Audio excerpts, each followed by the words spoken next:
Akbar Khan looked at his boss with pleading eyes. He was in desperate need of some advance money.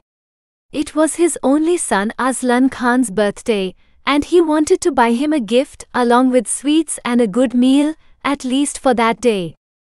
His boss, as rude as ever, declined and thundered, "Akbar, for the last time, I am telling you, a no means no, don't test my patience." Akbar, trying to hide his tears, walked back towards his home. It was already 8 p.m. in the evening, and he knew his son would be eagerly waiting for him at home. Akbar had been working in the same timber yard since he was 16 years old. He was the last and eighth son of his father Najir Khan and mother Fatima Begum. He had 4 sisters and 3 brothers who were much older than him. The long line of children seemed to add to the woes of their never-ending poverty. Akbar, who grew up in that atmosphere, never had a chance for education, unlike his father. His father, being a Wahhabi Muslim, had acquired good knowledge in Wahhabism and Islam religion, and hence was offered a job as an imam in a small mosque. Until his last day, the small mosque was the one and only place his father ever worked. Yet, he managed to marry all 4 daughters to good Muslim families with whatever he had earned. His 3 sons, who were much older than Akbar, also got married and moved away with their wives to different parts of Pakistan. Considering this, Akbar became the only heir whom his father could trust to take care in his old age. And Akbar did so. Although uneducated, he worked hard and spent more time in his younger days and managed to provide for his family. His mother had passed away when he was just 26 years old. During that time, understanding the need for a woman at home, Akbar agreed to marry a girl proposed to him by his relatives. To his luck, he found his wife faithful and family-oriented. She looked after his father as if he were her own. After 12 years of marriage, his wife was able to conceive a baby, whom they named Aslan. Sadly, when Aslan was just a year old, his mother passed away. Akbar felt completely devastated. His wise old father helped him come out of the tragedy and cope with the life that lay ahead. Since then, Akbar had been both a father and mother to his only son. His father Najir Khan, who had helped with household chores like cooking and cleaning, died just last year due to old age. Since then, their old house silently witnessed the tragic life of Akbar and his young son Aslan Khan. Akbar stood at the front door and hesitated before entering. He knew his son would be disappointed.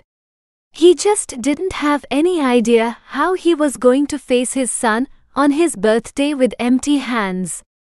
Finally gathering enough courage, Akbar pushed the door and entered his house. He was shocked for a moment at what he witnessed.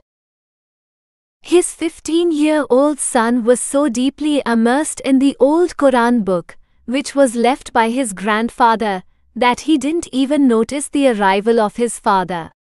Akbar let out a sad sigh, which made Aslan turn his head and notice him. Not able to say anything, Akbar began to cry out like a woman. Aslan closed the book, took hold of his father's hand and said, "Abba, why are you crying? Don't worry, I am not going to be disappointed. I knew your boss wouldn't give you any advance money. It's okay, Abba, I don't want any gifts or sweets. I have cooked egg rice for both of us, come let's eat it before it goes cold." Wiping his tears, Akbar nodded and hugged his son. After refreshing himself, Akbar walked into the kitchen and saw that his son had already placed 2 copper plates and served egg fried rice on both. As both father and son began to eat silently, Akbar began to praise the virtuousness of his little son in his mind. Abba, although I desire no gifts, I want to ask you a favor, suddenly Aslan uttered. Anything in my hand, son, anything in my hand, Akbar assured his son. Abba, at school, one of my friends told me about a job and I applied for it without asking you, Aslan said with hesitation in his voice. But Aslan, you don't need a job, you are just a 15-year-old boy. Moreover, I am alive and will make sure to provide for your complete education, no matter how hard I have to work, Akbar expressed in a determined voice. I know, Abba. But you have to listen to me before saying no. This is not just any other job.